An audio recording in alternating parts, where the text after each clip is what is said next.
देखिए, work place पर safety की बात तो हर कोई करता है ना? लेकिन क्या हम जानते हैं कि इसे बस बातों से निकालकर एक असली सिस्टमैटिक प्लान में कैसे बदला जाए? आज हम इसी के बारे में बात करने वाले हैं, एक बहुत ही पावरफुल प्रोसेस के बारे में जिसका नाम है HIRA, जो केओस को कंट्रोल में लाकर हमारे वर्क प्लेस को सच में सुरक्षित बनाता है। तो सोचिए, एक तरफ है पूरा केओस जहां खतरे हैं पर कोई कंट्रोल नहीं, और दूसरी तरफ है एक सिस्टम, एक ऑर्डर। हीरा का काम बस यही है, ये हमें रिएक्टिव होने से बचाता है। मतलब हादसा होने का इंतजार करने के बजाय हम प्रोएक्टिवली खतरों को मैनेज करते हैं। ये केओस को ऑर्डर में बदलने का तरीका है। चलिए फटाफट देख लेते हैं कि आज हम क्या क्या समझने वाले हैं। पहले हम केओस से कंट्रोल तक के सफर को जानेंगे, फिर वो 5 स्टेप सेफ्टी रोड मैप देखेंगे, रिस्क को इवैल्यूएट और कंट्रोल करना सीखेंगे, और आखिर में सबसे जरूरी बात कि सेफ्टी असल में है क्या। चलिए शुरू करते हैं पहले पॉइंट से। HRA के पीछे का क्यों क्या है, मतलब हमें इसकी जरूरत ही क्यों है। और एक बात याद रखिएगा, ये सिर्फ कुछ रूल्स की लिस्ट नहीं है, ये सेफ्टी को देखने का एक पूरा का पूरा नजरिया है, एक माइंडसेट है। तो ये HIRA है क्या? इसका पूरा नाम है hazard identification and risk assessment. देखिए, इसका मतलब ये नहीं कि आग लगने पर कुआं खोदा जाए, नहीं, ये एक प्रोएक्टिव सिस्टम है। इसके 3 बहुत ही सिंपल से स्टेप्स हैं। पहला, खतरे को पहचानो। दूसरा, उससे होने वाले रिस्क को समझो। और तीसरा, उसे कंट्रोल करने के उपाय निकालो। बस। अच्छा, तो क्यों तो अब हमें क्लियर हो गया है। अब सवाल आता है कैसे। हीरा को असल में लागू कैसे किया जाए। तो अच्छी बात यह है कि इसके लिए एक बहुत ही सीधा साधा प्रैक्टिकल रोड मैप मौजूद है। ये जो 5 स्टेप रोड मैप आप देख रहे हैं ना, ये हीरा की रीढ़ की हड्डी है, समझ लीजिए।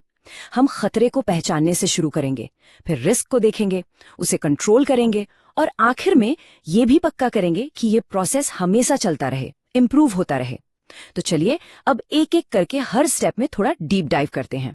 तो हर चीज की शुरुआत होती है यहीं से, खतरों की पहचान से। अब खतरा क्या है भाई? कोई भी ऐसी चीज जिससे नुकसान पहुंचने का पोटेंशियल हो, जैसा आप इन तस्वीरों में देख सकते हैं। फर्श पर तेल गिरा है, बिजली के तार खुले पड़े हैं, या फिर कोई मशीन बिना गार्ड के चल रही है। ये सब के सब खतरे हैं, पहली वार्निंग साइंस। ठीक है, तो हमने खतरों की लिस्ट तो बना ली, अब आगे क्या? अब आता है एनालिसिस वाला पार्ट। यहीं पर हम इन खतरों को सिर्फ देखते नहीं, बल्कि उन्हें तौलते हैं, मापते हैं, ताकि हम सही फैसले ले सकें। और यहीं पर एक बहुत बड़ा मिसकंसेप्शन दूर होता है। लोगों को लगता है कि रिस्क बस एक फीलिंग है, एक अंदाजा है। HRA हमें सिखाता है कि नहीं, रिस्क कोई फीलिंग नहीं बल्कि एक कैलकुलेशन है, एक ऐसी वैल्यू जिसे हम बिल्कुल सटीक तरीके से माप सकते हैं। तो सवाल ये है कि ये कैलकुलेशन होता कैसे है? बहुत सिंपल है। हम 2 चीजों को देखते हैं। पहली है सेवेरिटी, यानी अगर कुछ गलत हुआ तो नुकसान कितना बड़ा होगा, और दूसरी है लाइक्लीहुड, यानी उस गलत चीज के होने की संभावना कितनी है। इन दोनों को जब हम मल्टीप्लाई करते हैं तो हमें मिलता है हमारा रिस्क लेवल। और ये कैलकुलेशन करने के लिए हमारे पास एक जबरदस्त टूल है, 5x5 रिस्क असेसमेंट मैट्रिक्स। इसे इस्तेमाल करना बहुत ही आसान है। देखिए, एक एक्सिस पर है सिवियरिटी और दूसरे पर है लाइक्लीहुड। बस ये दोनों जहां मिलते हैं वो हमें हमारा रिस्क स्कोर दे देता है। अब जैसे ही हमें वो स्कोर मिलता है, अगला कदम है उसे इवैल्यूएट करना। ये स्कोर हमें बिल्कुल साफ साफ बताता है कि करना क्या है। अगर स्कोर रेड जोन में है, मतलब हाई रिस्क, तो काम को तुरंत रोक देना है। अगर येलो जोन में है तो मतलब सावधान रहने की जरूरत है और रिस्क को कम करने के उपाय करने हैं। और अगर ग्रीन जोन में है तो मतलब रिस्क कम है और हम आगे बढ़ सकते हैं, पर हाँ, नजर बनाए रखनी होगी। तो जब हमें पता चल गया कि एक्शन लेना जरूरी है, तो हम कंट्रोल मेजर्स लागू करते हैं। लेकिन यहाँ एक और जरूरी बात है, सारे कंट्रोल्स एक जैसे इफेक्टिव नहीं होते। ये जो आप हायरार्की ऑफ कंट्रोल्स देख रहे हैं, ये हमें बताता है कि कौन सा उपाय सबसे बेहतर है और कौन सा सबसे कमजोर। इस पिरामिड में सबसे ऊपर सबसे इफेक्टिव होते हैं हार्ड कंट्रोल्स।